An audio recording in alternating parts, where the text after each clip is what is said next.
সরকারি চাকরি ছাড়ার ৩ বছর অতিবাহিত না হওয়ায় সংরক্ষিত নারী আসনে প্রার্থিতা ফিরে পেলেন না এনসিপির মনিরা শারমিন। নির্বাচন কমিশনে আপিল করেও ব্যর্থ হয়েছেন তিনি। এখন প্রার্থিতা ফিরে পেতে যাবেন হাইকোর্টে। বিস্তারিত জানাচ্ছেন মুনিয়া চৌধুরী।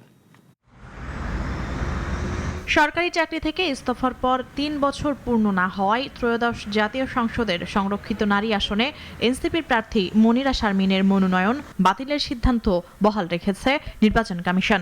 রিটার্নিং কর্মকর্তার সিদ্ধান্তের বিরুদ্ধে আপিল করলেও তা নামঞ্জুর হয়েছে। সকালে প্রধান নির্বাচন কমিশনার এএমএম নাসির উদ্দিনের সভাপতিত্বে আপিল শুনানি অনুষ্ঠিত হয়। শুনানি শেষে নির্বাচন কমিশন জানায় মনিরা শারমিনের আবেদন গ্রহণযোগ্য হয়নি এবং তার প্রার্থিতা বাতিলই বহাল থাকছে।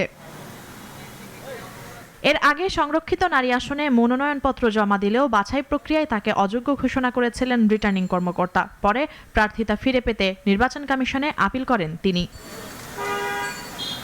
আপিল খারিজ হওয়ার পর মনিরা শারমিন ও তার আইনজীবী জানিয়েছেন, এখন তিনি হাইকোর্টে যাবেন এবং সেখানেই আইনি লড়াই চালাবেন। ফলে বিষয়টি এখন আদালতের সিদ্ধান্তের ওপর নির্ভর করছে। ওনার নমিনেশন পেপারটা অ্যাকসেপ্ট করবার জন্য আমরা ইলেকশন কমিশনে আপিলে আর্গুমেন্ট করেছি।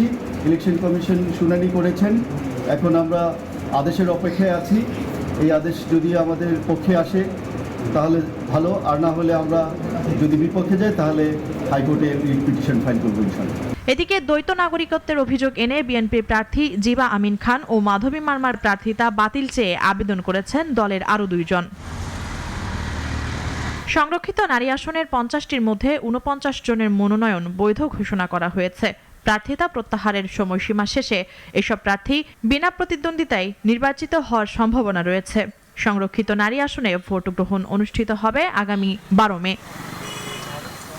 মুনিয়া চৌধুরী, নাগরিক, ঢাকা।